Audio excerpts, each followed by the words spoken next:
It wasn't like a heavy mess. Like $10. So it's actually pretty cool. I could probably find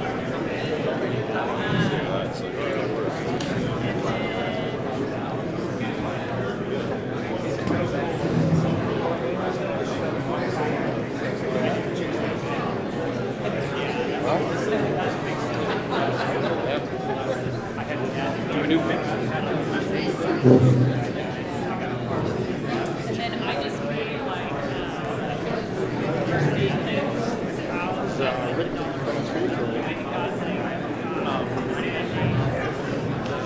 did all that like tile, and then the biggest thing we did is we bought the baby water bottle that seemed to be better for the runners to make it like a little bit quick, and then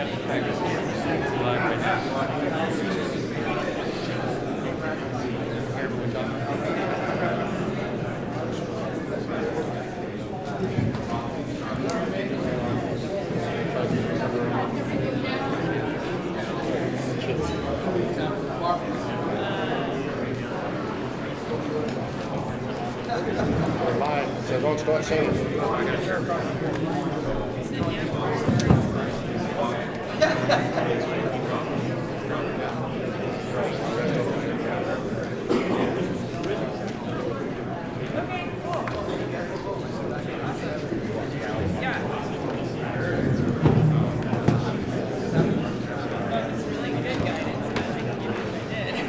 all I know is I was stoked. We hadn't had a team in 8 years. I race and got 0 points. We had never had, like, all of our drivers had never done it before. Like, so I was like,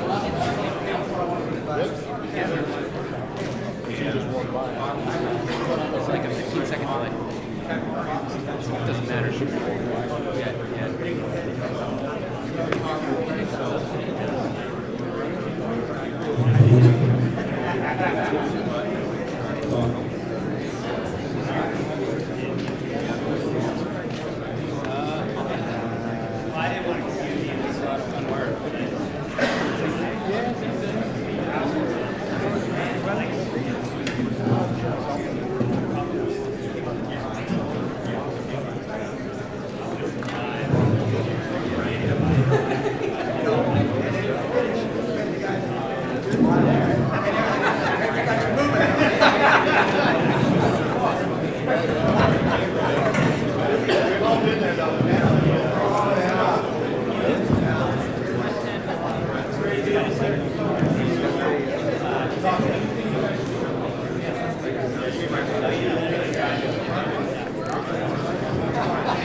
Maybe I'll be seeing you more and more. Hey Tony, you don't look as relaxed as you used to.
Okay, good afternoon, everybody, and welcome to the 36th annual Baker to Vegas relay race.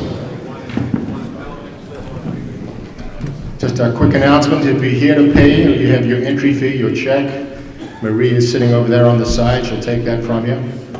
And I know there's a little bit of lunch left, so make sure you feast, and we'll go ahead and get started. For the first time in 35 years, there's a new face up here. My name's Tony Adler. I'm a retired LAPD after 29 years, and came aboard to help Chuck out. Been helping Chuck for many, many years. Have learned a lot, but really didn't understand what's involved until I started working with Chuck full-time last year.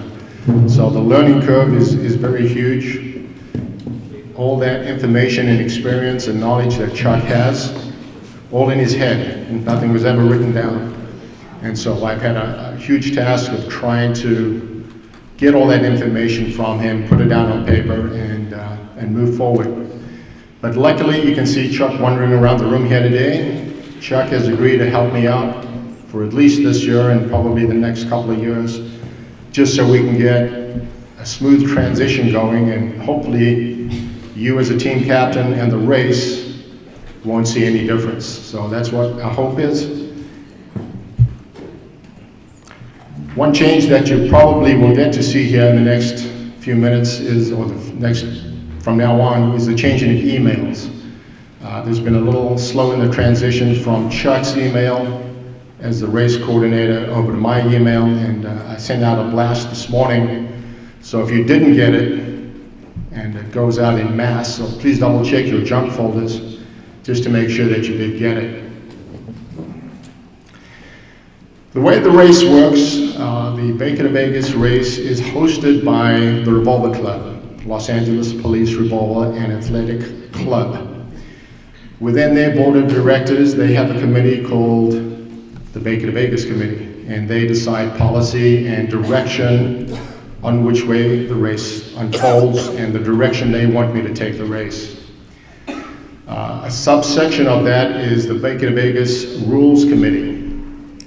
And those are people that are not only board members of LAPRAC, but are people from other agencies that have been around the race for a long time and have had experience in dealing with some of the rules and some of the issues that come up. So I'll do a quick introduction of the people on the Rules Committee. Frank Rowman, who's retired from Burbank. Rogelio Maldonado, LA District Attorney. Andrew Lee from LA County Sheriffs. Dave Miklos, retired from LA County Sheriffs. Kathy Meek, LAPD. Sam Zerke and Pat Larrigan. Pat's retired from Glendale. They help out in the Rules Committee as well. As I mentioned earlier, the race is hosted by the Revolver Club, and right now I will introduce Ruben Gonzalez. Race director is not here. Let me introduce Rick Santos. He's the president of the Revolver Club, and he will say a few words.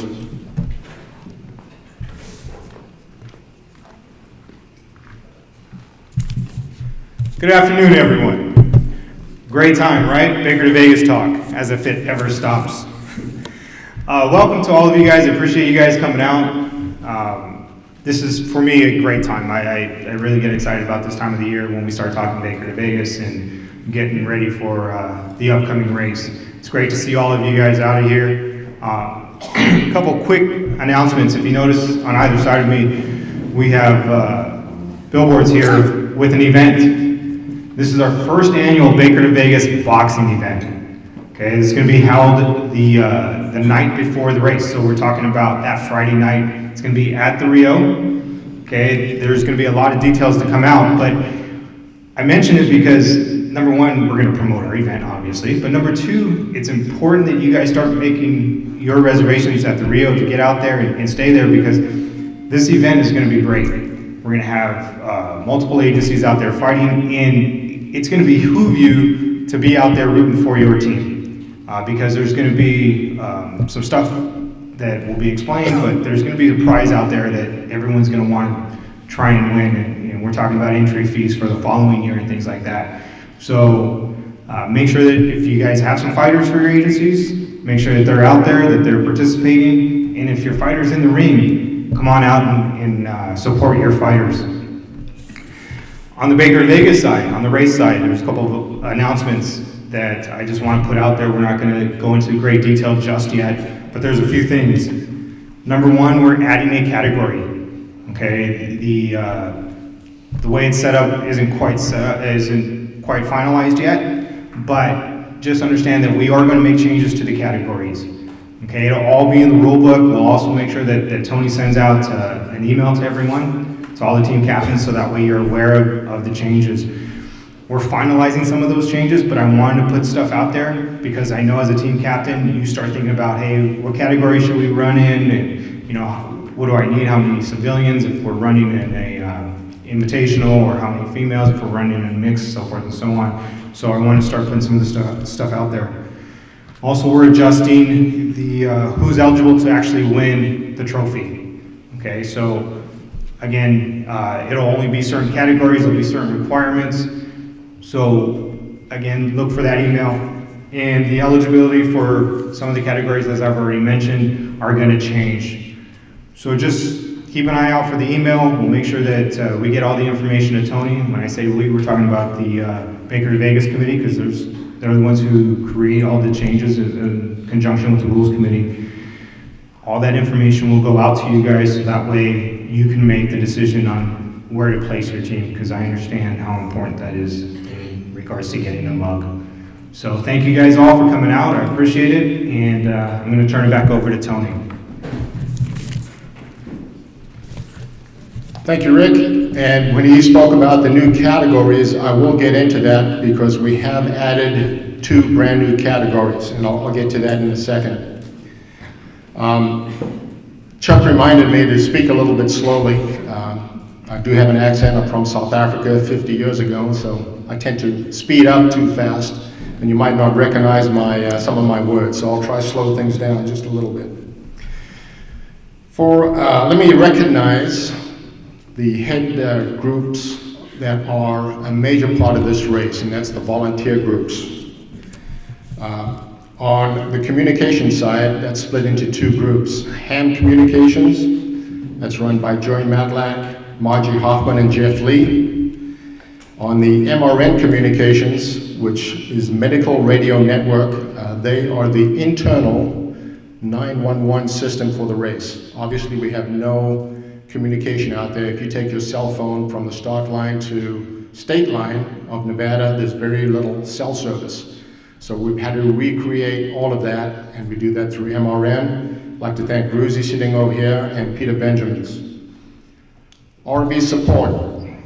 Every exchange point, you've seen those RVs, taking your names, giving your bid numbers, integral part of the race, and that's headed up by Lisa Villa. I don't think Lisa's here today.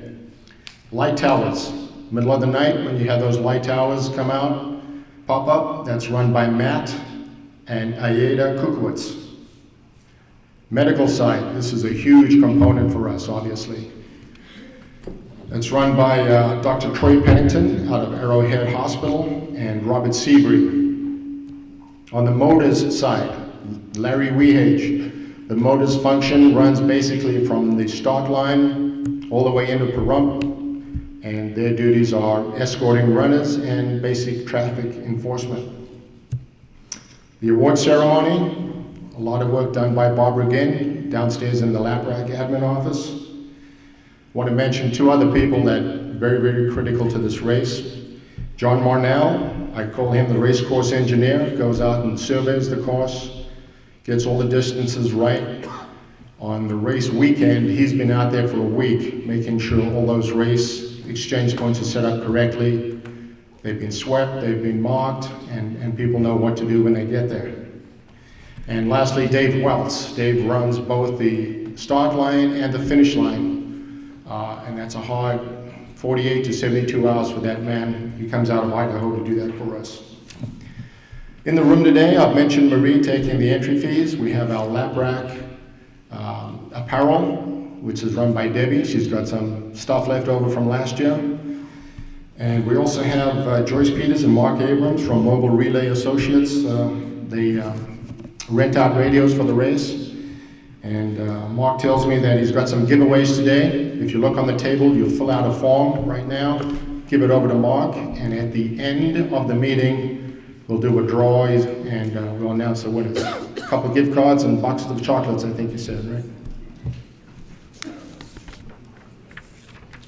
Okay, so let's get into, I'll break this meeting into two parts. A quick review of 2019, and then we'll get into the new race for 2020. Last year we had 284 teams start the race, and 284 teams finish the race, which is pretty good for us. Sometimes over the years we've had teams drop out midstream, and not this year. International teams this year, Queensland, Australia, RCMP, Calgary, and Belize National Police came out. A couple of the statistics in terms of runners, approximately 6,800 runners, about 4,000 support personnel that you bring out in terms of alternates, family members, support people, and it puts roughly about 5,600 vehicles out on that road. So it's pretty tight, pretty packed, but very manageable as of now. Volunteer side, we have about 1,000 volunteers to put this race on. A lot of volunteers come out. I've just mentioned those groups. Most of them come out of there, but at the same time, we contract with law enforcement agencies to help put on this race. They monitor intersections, traffic control, that kind of thing. That's the California Highway Patrol, San Bernardino County Sheriffs, Nye County Sheriff, Nevada Highway Patrol, and of course Las Vegas Metro, all very big parts of this race. A summary of the rule violations from last year. Only one sworn volunteer didn't show up to his event, which is pretty good. As you know, every team in this race applies a volunteer to work one of the stages, and out of that, just one failed to show. No catcher at the exchange point. We had 5 of those. Here's the big one, and I'll mention this in a few minutes after this. It's downed runners. So at some point during an exchange point, the runner went down, had to be substituted by an alternate to finish that leg for them. We had 26 of those. Now, some of them, I'd say the majority of them were all heat-related stuff, and I'll get to that in a second. But some might have been something else, a twisted ankle, or for some reason the runner went down and they had to be substituted out.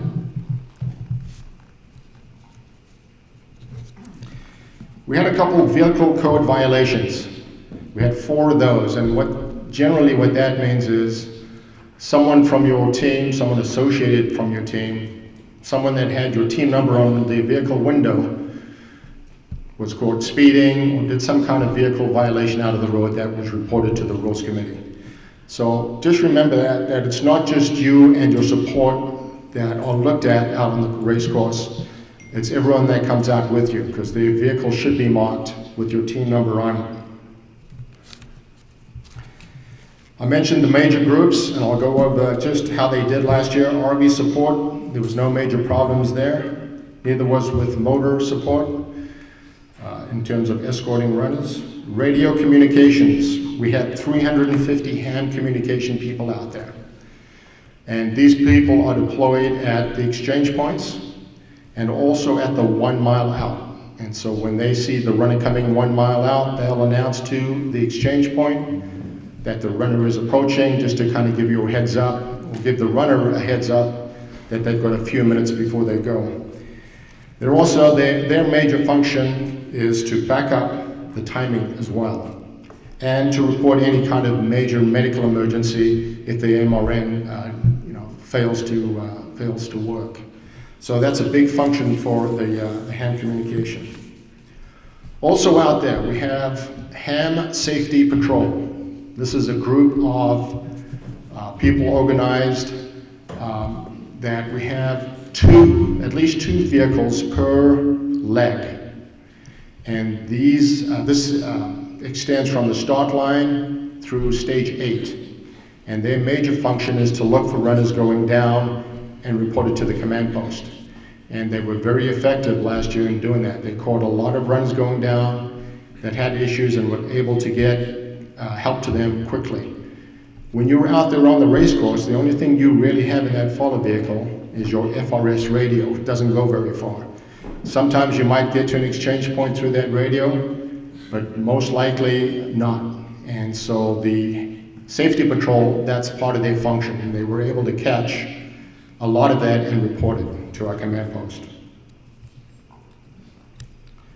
Medical communications, as I mentioned, MRN was established to provide race course communications.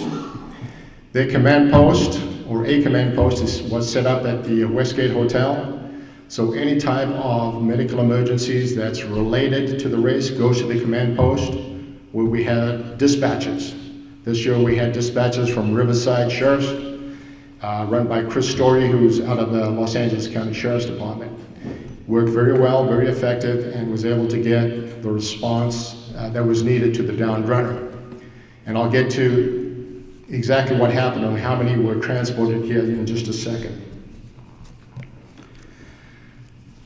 Your volunteer officer, like I say, every team is required to volunteer an officer or a civilian. Doesn't have to be a sworn officer, but it helps, to an exchange point. We have an OIC that is also a volunteer that's in charge of checking your volunteer in, checking them out, and dispatching duties to them.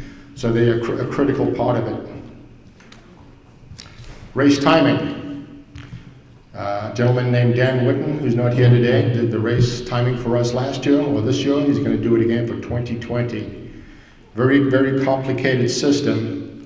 And for those of you that were out there last year with the road construction, and you know we had to make a break at one of the legs, stop the race basically there, pick it up over the hill, and start the timing over again. And he managed to do that pretty flawlessly. The light tower operation, that worked out well. I don't recall anyone complaining that the light tower didn't work. And the finish line operations worked well. One of the new things we implemented last year was a medical runner registration, which is different from what you do. As at some point we're going to have you implement the order of your runners in the race for your team. And on a side note on that, we asked you to tell your runners to sign up for this medical runner registration. The reason we did that was we were able to look live at our medical base, which is near exchange point number 6. We're able to look at live on how many people we're treating at one point at all the different exchange points. It also allowed us to allocate those medical resources that were out there. Now, in terms of medical resources, we contract 9 different ambulances to be out there. Some of them come out from agencies, some of them are private. In addition to that, we have 3 helicopters that are used for medical transport. One's a CHP, one's San Bernardino, and the other one's a private one called Flight for Life, I believe. So, like I say, last year this medical runner registration was a voluntary thing for you to do. But over the years, the way Chuck has trained you and ingrained in you on the importance of stuff like that, we had about 70% compliance on that. So I'm hoping Dr. Troy Pennington, who made this system up, is able to recreate it again for next year and refine it a little bit. But that will be part, if it's available, that'll be a big component in your runner registration. So at some point, either you will be doing that for your runner, which you'll be doing the order of the runner, and then your runner will have to get onto this medical registration system to register themselves. And we're hoping to capture their emails so we can give them information about some of the issues we've had. And I'll get right to that issue, which is the downed runner. I mentioned earlier The major problem we have is heat-related stuff, especially in the daylight hours between the start and probably the state line. Okay, the hours from 8 in the morning, it really picks up around 11 and 12 when you hear people going down all the way till 6, 7 o'clock at night, and then it dies off when we get into Nevada. So we're going to do our best that we can to educate the runners about what needs to be done to be fully hydrated before they start running. The way we've attacked this problem is we've always tried to tell you, the team captain, to get the word to your runner about properly hydrating up before they run. But I wouldn't say it's fallen on deaf ears, but it's been a struggle for us. So the statistics last year, we had 26 people go down. Now, some of those were able to recover and be released from the stage. Out of those, 15 had to be transported to the hospital. Out of those 15, 6 were taken by the helicopters to Las Vegas to be treated because they were serious in nature. The others were transported by ground ambulance from one of those stages to Pahrump. So their travel time from where they went down to Pahrump, at least an hour, sometimes longer. And as you know, when you have a heat emergency like that, it's critical you try and cool that runner down as quickly as possible. So we're going to try attack this issue, if we can, through directly contacting your runners through email. So I'm working on it. I'm not sure if it'll come to be this year, but that's one of the things we're going to try and get across. Obviously, the second choice would be for you to get that word to your runner, and we'll, hopefully that comes to be. So 2019, successful race. Let's move on to 2020. Big change right here is the new host hotel.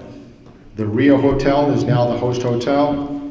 I think you all know the race dates by now, April 4th and 5th, 2020, which moves the race back a couple of weeks from what we had this year, which is kind of bad for us because now we're moving closer to warmer weather. So we just got to be prepared for that. If you've looked on the website about the rooms that you can book at the Rio Hotel, it's up and running. I don't have a count just yet on how many rooms have been taken, but I would highly suggest, if anything, if last year was any indication, I think by mid-January that room block was taken out. And Ruben, we don't have any count on our room block this time, not yet. If you're looking for a suite, as many of you do, I have a contact number for you and an email from a person at the Rio Hotel.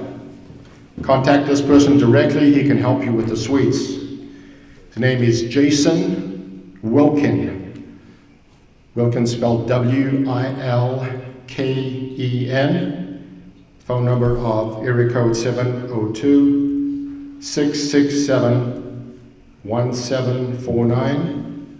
That's 702-667-1749. His email address, jwilken, Jwilken,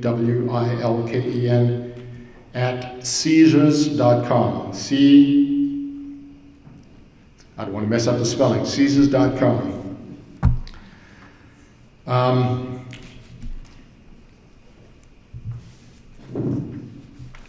I know there's, you probably heard, if not, the Rio Hotel, when Labrac entered into this contract a number of years ago, I think we had a 6-year contract starting 2020 for an additional 6 years. If you may have heard on the news that the Rio Hotel was sold, but I don't think it's going to affect this race for the next 2 years. From what I understand, operations are going to be as normal for the next 2 years. My understanding is they are going to plow that place down and build a baseball stadium there. So we'll see how that comes to be.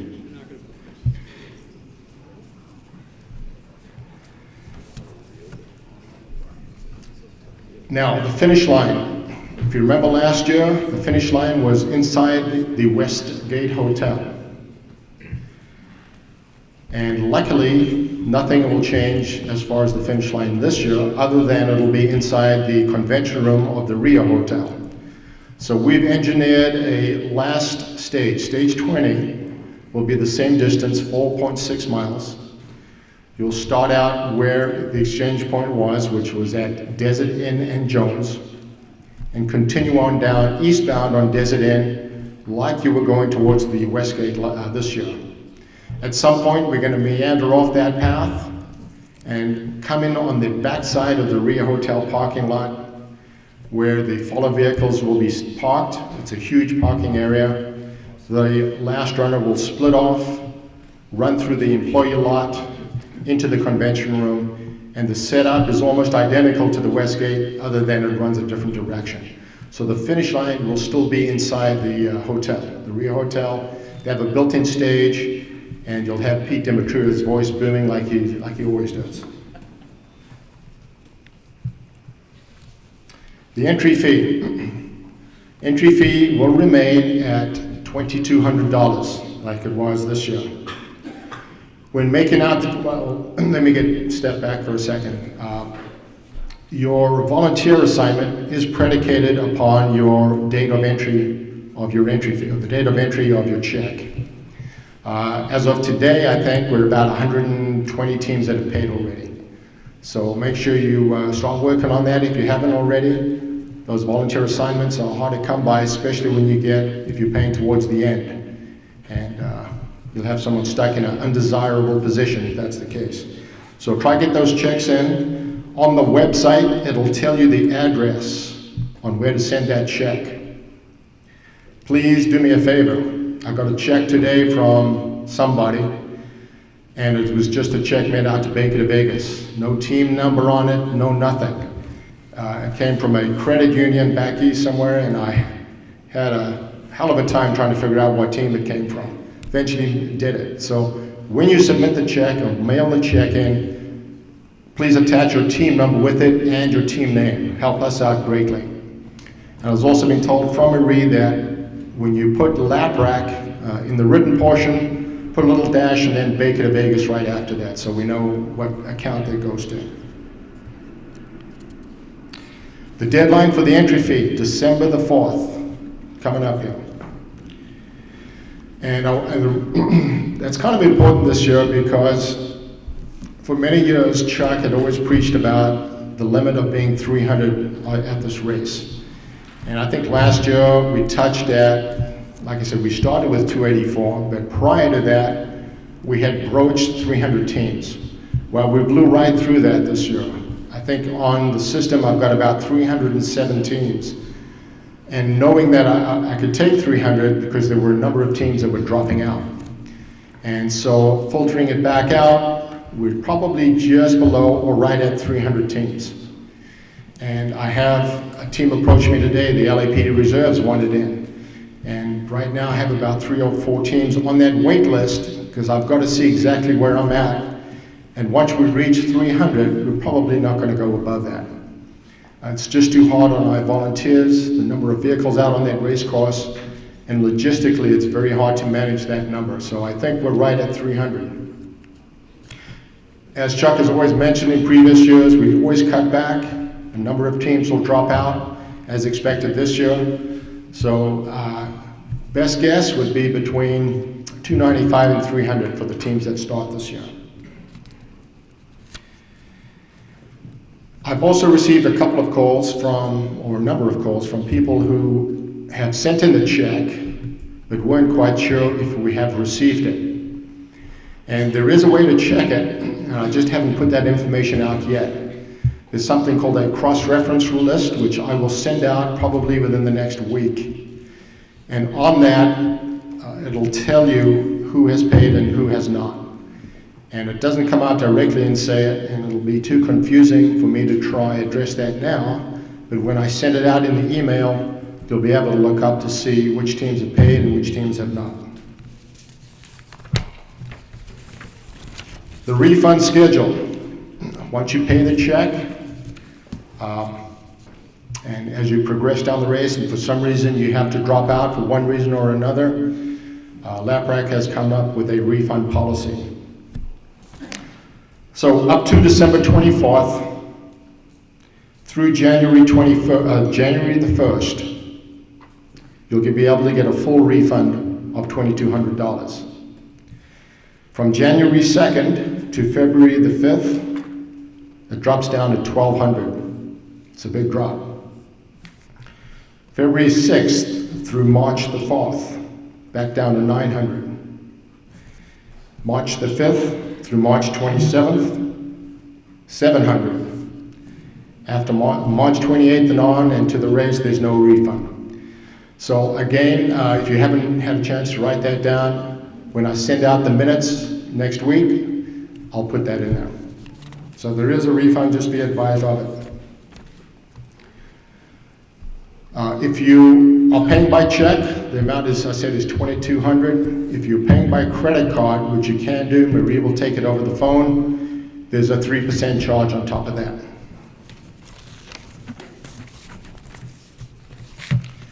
The rules for 2020. Chuck and I went over them yesterday. We're waiting for just a couple more additions, and hopefully we'll get that out there next week as well. It'll be the official rules for 2020. We did make some changes to it. But I'll tell you a couple of them now as far as cutoff dates for new employees at your agency. It'll be January the 1st, 2020. That'll be the cutoff. For LAPD, the cutoff transfer date will be DP13, which for us will be December the 22nd.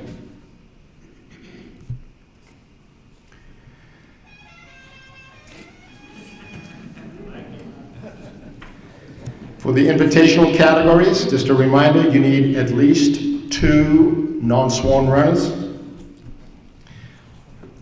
All runners must be full-time employees, sworn or non-sworn or reserves. We have this in here about catchers. If you, when your catchers are out there catching your runner, they should have a green bib on, and we'll issue those bibs at the team check-in on Friday night and or Saturday morning. But if you have any colored bib on for your team catcher, that's fine too, just as long as the numbers correspond with the runner coming in. This is a big one, the size of the follow vehicle. No larger than a 15 cargo van, 15 passenger cargo van, okay? We don't want any Humvees out there or anything larger than that. It just clogs up the roadway. So we're going to be strict on that one. Rick mentioned about the race categories. And we have added 2 new categories this year. And I will get to that in just a second. So as we go through them, the following categories I'm going to run off are for sworn personnel only. These are sworn categories. Open division, any gender and any age. Mixed category, a minimum of 5 female runners. Okay. Now just remember in this category that, God forbid, a female runner goes down and you're in this category, they have to be replaced with a female runner so they can finish that leg. The women category, self-explanatory, picked from the entire agency for that women's category. The 800, the age of the runners must total 800 years or more. It's the 800 category. So here's the new category, and this was a suggestion. We have agencies with certain numbers in them. We have the 300, which is the agency with 300 or less sworn personnel. We have the 150, agencies with 150 or less sworn personnel. We have the 99 category with agencies with 99 or less sworn personnel. And the new one is 500. So if you have an agency with 500 or less, you're eligible to run in that category. Still continuing on with the sworn categories. Station. Geographic station or office not to exceed 500. This generally applies to LAPD and LA County Sheriffs because we have such big agencies. That's the station category. Here's the new one. It involves a station category called Station Mixed. This is the same requirements as a station category, but you must have a minimum of 5 female runners. So when we looked at this, we looked at which categories this might draw out of. Obviously, the station category might pull some teams, and obviously from the mixed category, it's going to pull some teams. So station mix, that's the new one, and the 500 category, or 2 new categories. The following are a combination of sworn and non-sworn categories. Just like last year, the invitational. Full-time civilian and sworn members of the criminal justice system must have at least 2 non-sworn personnel run the race. Invitational mix, same as the invitational category, but with a minimum of 5 females and a minimum of 2 non-sworn. A guest category. All invited teams with unknown ability and all foreign teams will probably be in the guest category. And this is something that Rick Santos mentioned earlier. So that involves particularly the guest category. Last but not least, 500 invitational. Agencies with 500 or less, civilian and sworn, with a minimum of 2 non-sworn. That's the 500 invitational. Okay, let me move on to road construction. As you know, last year, for those of you that are returning, there was a major issue for us on the stage that leads up over the hill at Mountain Springs and drops down to the other side into Las Vegas. As you know, we had to stop the race at some point and then restart it down the hill. Chuck and I visited the course probably about 3 weeks ago now and met with the construction company to get an update. And here's what it looks like. Stage 15, which is the 2018 numbers I'm using, that goes up from Pahrump to the top of the hill at Mountain Springs Pass. That should be completed and ready to go. They told us by the end of November or in mid-December that should be fully completed. When we were there, they were just starting to tear that portion up. The other portions that had been constructed earlier on, the previous stages, has all been completed and the road looks great. But that particular portion, they were just about to start construction on it, should be completed, should not be an issue. Now, from the top of Mountain Springs Pass, which was 16, going down the hill to 17, this is the stage we had to stop last year. The update on that is there's still a lot of construction, but there's been a huge improvement on it. The construction manager, we were confident that the road would be runnable for us to use that portion running down the hill. They would make some kind of roadway for us to run on. So I am confident we could use the existing course we used in 2018. Now, I don't want to get too optimistic.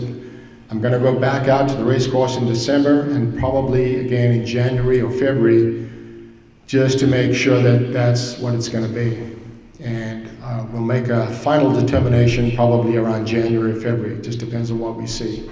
But it looks good as far as the road construction goes. Stage 20. We obviously had to reroute that because we no longer finish at the West Gate, we finish at the Rio. So let me give you a brief synopsis of that. Again, I said the stage starts in the same location, runs down Desert Inn towards the 15 freeway.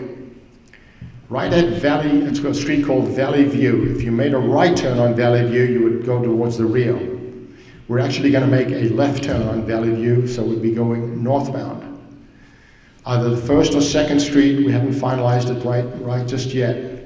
We'll make a right turn and kind of go in a clockwise fashion back underneath Desert Inn, because there's an underneath portion of it, through an industrial area and coming to the backside of the Rio Hotel, which should work out pretty good.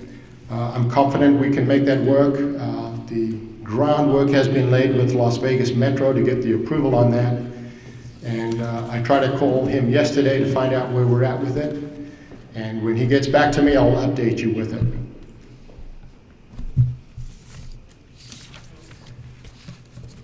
As you know from, if you've looked at the website, the meeting schedule has changed about in-person versus live stream meetings. At a request from LAPRAC, we've cut back on the number of in-person meetings. So the next in-person meeting will be in January, and the one after that will be in March. So in between those two, in the December meeting and the February meeting, it'll be live stream only.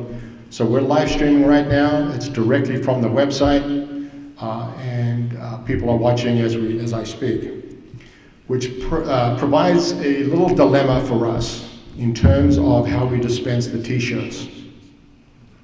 So technically, well, basically we only have 2 meetings to do that, team captains meetings. The January meeting, in which I'm sure by then I have received a number of t-shirt orders, even though you haven't, I'm sure, fully comprised your team. And then the big push will be the March meeting, which will be tough to get all of those t-shirts pushed out.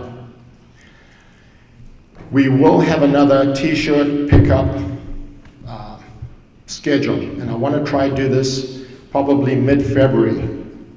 I'll send this out via email, either you or a representative from your team to come by the academy. There will be no meeting at that time, just to pick up the t-shirt. We'll probably try to have a 2 or 3 hour window to do that. The RV support group are the ones that come out here, schlep everything down, set it up, hand it out, and we've got to rebox everything up. So we try not to keep them too long, probably a 3-4 hour window, and that'll be around February sometime. If you intend on using a LAPRAC, a Baker to Vegas logo on any of your merchandise, if it's not for sale, it's going to be okay, but we do need to get, you do need to get the approval from LAPRAC. Please send an email to Ruben directly, and so he can approve it and then send it back to you. Basically, he's looking for the logo, the artwork on it, to him to give you the okay on that. What he will not give the okay on is if you intend to resell any other merchandise with the Baker to Vegas logo on it. So Ruben's address, email address is R as in Robert Crane, so CRANE at laprac.com. That's LAP as in Paul, R as in Robert, AAC.com. Touch quickly on the volunteer officer that you provide. You need submit at least one person, although we've had a couple of teams submit a couple because they want to join or work together as a team, a husband and wife team, for instance. Please do not submit an individual who is already working for one of the volunteer groups, for example, a medic or a communications expert. Okay, that's not going to count as your sworn volunteer for the race. Their assignment could range anywhere from 7 to 9 hours, and maybe a couple of hours or 10-hour stages. So it's a long time, and as we get closer and you submit that volunteer, I will submit them directly the information that they need, but I'll CC you on the team captain as well. Start times will remain as they did last year. Every hour on the hour, starting at 8 o'clock in the morning until 5 o'clock in the evening. Fastest teams go at the end, slowest teams go towards the beginning. And Chuck has a system of trying to group the people in your category with like times, so hopefully you'll be able to know which team you're competing against and be able to start in that same category. It takes all day to do it, but hopefully we can get that done. The baton will continue to list the end of watch race-related personnel and their special numbers on the race baton. We'll also place an EOW photo, if you so desire, on the bib. And I'll get you more information on what kind of format, we need that in so we can have that set up and put on the bib and the person's name on the baton. If you're looking to compose a team from different agencies or different locations, you must write the rules committee to do this with a justification. This should include the number of sworn personnel, the chain of command, and why it's necessary. So a combined team may use up to 4 maximum contiguous agencies. So if you want to form a combined team, please write me. I'll forward that on to the rules committee. Retired personnel, you're welcome to use your retired sworn or civilian personnel, and here's the rules. They must have retired from your agency, division, or from that station. Must have retired in good standing, could not have been fired. A letter must accompany the request from personnel or the chief of police about that they did retire in good standing. Next big item. Every year we had 2 different types of meetings. One was a communications seminar, and we had a new team captains meeting, or new team captains seminar, excuse me. And what we're trying to do this year is combine both meetings into one.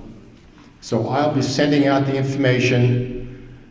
We want to try keep this to new team captains, if at all possible. If we have room, any other team that feels they need a refresher, you're welcome to the meeting as well. But for now, let's try to keep it to the new teams. We will live stream that meeting, so if you don't get a chance to see it, it'll be live streamed as well. It should take about 4 hours. That meeting is going to take place the same day we had the live stream meeting. It'll be December the 4th. And it'll be up here in the Academy Lounge behind you from about 8 a.m. till about noon. And we plan on having some guest speakers come. Scott Wall is one of them over there. CHP's been doing a team captain for many, many years. Jeff Lee, who does communication, coordination, huge job, and he'll speak to a little bit about communication you need for your team. I plan on getting a follow vehicle up here as a demo just to see how it needs to be outfitted. I'll try get Glendale PD. They always have a pretty good follow vehicle car. So it'll be a good meeting to attend, especially if you're a new team.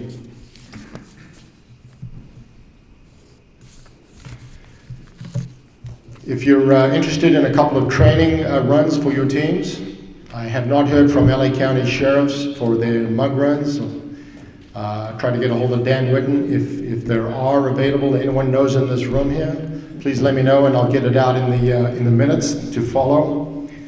There's a run that's being conducted on New Year's Eve in New Jersey by an association called Copline. It's a national hotline for suicide for law enforcement, and that'll be out in the minutes as well.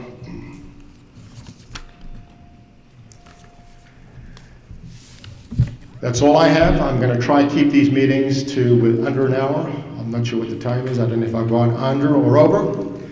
But hopefully the next in-person meeting will be January. At that time, we'll start handing out some of the T-shirts. I do appreciate you coming out. And if there's any questions, you can come up to me after the meeting and we'll go over it then. Thank you very much. Appreciate it.